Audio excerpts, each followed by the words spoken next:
Շնորհակալություն, պարոն Սաղաթելյան, արձագանք բնականաբար ես ելույթի տեսքով չեմ ունենա, բայց արձանագրենք, որ ինչպես եւ ի սկզբանե մենք ասել էինք, ապա մուտք ծափահարություններով արձանագրեցինք, որ Հայաստան խմբակցությունը միացավ իմպիչմենտի գործընթացին եւ հիշեցնեմ, որ մենք միանալու ենք, մենք փաստաթղթերը հանձնելու ենք բացառապես 54 ստորագրություն ունենալուց հետո։ Շնորհակալություն, համեցեք պարոն Ղազարյան, պատրաստվի Նարեկ Մալյան։ Ես ներողություն եմ խնդրում, ես նախորդ անգամ ձեր ազգանունը սխալ ասացի։ Հարգարժան նախագահող, Հայաստանի Հանրապետության ազգային ժողովի հարգելի պատգամավորներ, Արցախի Հանրապետության ազգային ժողովի հարգելի պատգամավորներ, խորհրդարանական լսումների հարգելի մասնակիցներ, սիրելի հայրենակիցներ, տիկնայք եւ պարոնայք։ Այսօր սեպտեմբերի 26-ն է։ Ուղիղ 5 տարի առաջ այսօր Արցախի պաշտպանության բանակի զորամասերում իրենց երթմանը եւ կոչմանը հավատարիմ մեր զինվորները եւ նրանց հրամանատարները ծառայում էին մեր երկրին եւ պաշտպանում մեր հայրենիքը։ Այսօր նրանցից շատերը ամփոփված է եւ նրանց ընտանեկան ջերմությունը, ընտանեկան երջանկությունը վերածվել է սառը գերեզմանակարերի, Եռաբլուր парքի պանթեոնում եւ համայնքային գերեզմանոցներում, որովհետեւ կա մեկը, որը գողացել է նրանցից, նրանց ջերմությունը, նրանց երջանկությունը, իրենց հայրենիքում ապրելու նրանց իրավունքը։ 5 տարի առաջ այսօր այս ժամին Արցախի մայրաքաղաք Ստեփանակերտը տոնում էր քաղաքի տոնը։ Քաղաքի բնակիչները մեծ ու փոքր, երգով, պարով, ուրախությամբ, բարձր տրամադրությամբ տոնում էին իրենց սիրելի, մեր բոլորի սիրելի, Հայաստանի թերևս ամենաբարեկարգ, ամենախնամված, նորակառույց շենքերով, դպրոցներով, մանկապարտեզներով լուսավոր քաղաքի տոնը։ Նրանք բոլորը հիմա առանց բացառության դարձել են փախստական սեփական երկրում, որովհետև գտնվել է մեկը, որ գողացել է նրանցից նրանց քաղաքը, իրենց հիշողությունները, իրենց ապրումները։ 5 տարի առաջ այսօր այս ժամին Հայաստանյաց առաքելական Սուրբ եկեղեցու Արցախի թեմի հոգևորականները նախապատրաստվում էին Կիրակնորյա Սուրբ Պատարագի, որպեսզի ինչպես հնամյա հազարամյա տաճարներում, այնպես էլ նորակառույց եկեղեցիներում ու վանքերում անխախտ աղոթ հնչեցնեն հանուն հայ ժողովրդի, հանուն Արցախի, մեր բոլորի բարեկեցության եւ բարօրության։ Գողացվել է նրանցից, նրանց տաճարները, գողացվել է նրանցից նրանց աղոթքները, որովհետև կա մեկը, որ կատարել է այդ գողությունը։ Հայրենիքի գող, սա է դաջվելու Նիկոլ Փաշինյանի ճակատին եւ գերեզմանին, եթե նա ունենա այդ գերեզմանը։ Հայրենիքի գող, հանցանքի այս տեսակը նկարագրված չէ Հայաստանի քրեական օրենսգրքում,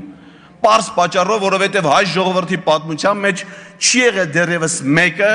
որ գողանա մեր ժողովրդից իր հայրենիքը։ Հետևաբար ոչ մի իրավաբանի, ոչ մի տեսաբանի մտքով անգամ չի անցել, թե ինչ հանցանք է սա եւ ինչպես կարելի է այն նկարագրել եւ ինչ պատիժ կարելի է սահմանել դրա համար։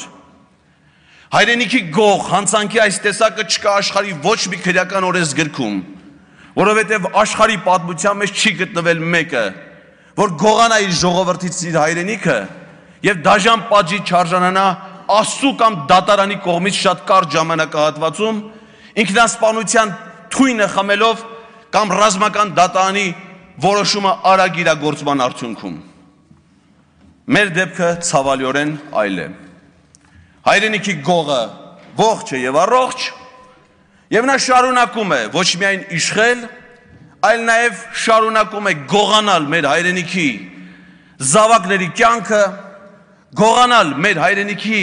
այն մնացորդային հատվածները, որը դեռևս մազապուրծ եղել նրա կեղտոտ այրունոտ ճիրաններից։ Ինչ ենք մենք ակնկալում մեր պատգամավորներից։ Քիչ առաջ այստեղ խոսվում էր խմբակցություններով պատկանելության, պատգամավորների դիրքավորման, քաղաքական կողմնորոշումների մասին։ Այս դեպքի համար այս մոտեցումները քննարկելի չեն, որովհետև անվստահության գործընթացի համար յուրաքանչյուր պատգամավոր կայացնում է անհատական որոշում, առաջնորդվելով իր խղճով համոզմունքներով։ Իսկ ինչ ենք ակնկալում մենք մեր պատգամավորներից, բոլորից, ընդամենը այն, ինչի համար, որ իրենք երդվել են այս դահլիճում պատգամավորական լիազորությունները ստանձնելիս։ Կարդամ երդման տեքստի բովանդակությունը։ Հանուն համազգային նպատակների իրականացմանը եւ հայրենիքի զորացման ու բարգավաճման երդվում եմ բարեխղճորեն կատարել ժողովրդի արժեվ ունեցած պարտավորություններս, պահպանել Հայաստանի Հանրապետության սահմանադրությունը եւ օրենքները։ Ինչ են խոստացել կառավարության անդամները, այդ թվում Նիկոլ Փաշինյանը, չեն խոստացել երդվել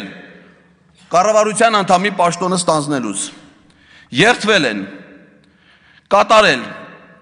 ժողովրդի արժև իրենց պարտավորությունները, հարգելով Հայաստանի Հանրապետության սահմանադրությունը եւ օրենքները։ Այսինքն մենք իրենցից ընդամենը ակնկալում ենք կատարել իրենց պարտականություն, իսկ ո՞րն է ժողովրդի արժև ստանձնած պարտավորությունները, խոստումները, նախընտրական ծրագրերը, որ ներկայացրել են ժողովրդին։ Եվ ընդ որում այդ ծրագրերից պիտի իրականացնեն այն, որը օրինական է։ Եվ հիմա ինչ է ստացվում, կարելի է խաբել մեր ժողովրդին, այսինքն կարելի է լինել խաբեբա շարլատան, գնալ ժողովրդին ներկայացնել այս ծրագիրը, այս բովանդակությամբ, բերել այն հավանության արժանացնել ազգային ժողովի կողմից եւ դրանով կոչվել կառավարություն, որովհետեւ մեր սահմանադրությամբ կառավարություն է կոչվում այն սահմանադրական մարմինը, որը իրականացնում է պետության ներքին եւ արտաքին քաղաքականությունը, այս ծրագրով կառավարությունը չի կարող անել մի բան, ինչ որ գրված չի այս ծրագրում, կառավարությունը իրավունք չունի չանել այն, ինչ որ գրված է այս ծրագրում։ Բացեք ցանկացած էջ, կարդացեք ցանկացած տող։ Եթե չեն կատարում նրանք իրենց պարտականությունը, ինչ պետք է արվի, այստեղ քննարկելու հարց ուղղակի գոյություն չունի։ Կառավարությանը պետք է անվստահություն հայտնվի։ Ես հիմա կավարտեմ, պարոն Անուջյան։ Ստիված եմ կրճատել եմ ելույթը։ Եթե մեղավոր եմ, ժողովրդի առաջ դատեք ինձ, գնդակահարեք ինձ, ես այս գնդակահարության պատի տակ խոնարհ կկանգնեմ։ Եթե ես ներգրավեմ կոռուպցիայի մեջ, Հանրապետության հրապարակում ինձ կախաղան հանեք։ Այս խայտառակ դաժան պատիժների ինքնապատիժի հեղինակը Նիկոլ Փաշինյանն է։ Ուզում եմ նրան հիշեցնել, որ ինչքան էլ ինքը օբյեկտիվորեն գնահատի իր գործունեությունը, այնուամենայնիվ մարդասպանությունը մեր երկրում արգելված է եւ մահապատիժը արգելված պատժի տեսակ է։ Նրան այլ պատիժ է սպասվում։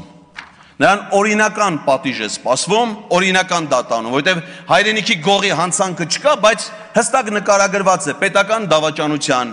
ժողովրդի իշխանության յուրացման, ապօրինի գործողություններ իրականացնելու, պաշտոնական դիրքը չարաշահելու հանցատեսակները, որոնք սիրով սպասում են իրենց հանցագործին։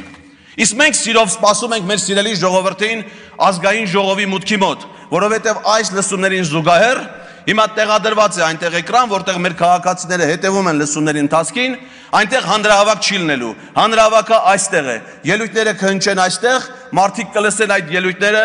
ազգային ժողովի մուտքի մոտ։ Հավաքվեք սիրելի հայրենակիցներ, տեր կանգնեք ձեր իշխանությանը, որպեսզի նա մեր հայրենիքը չհանձնի թշնամուն։ Շնորհակալ եմ ուշադրության համար։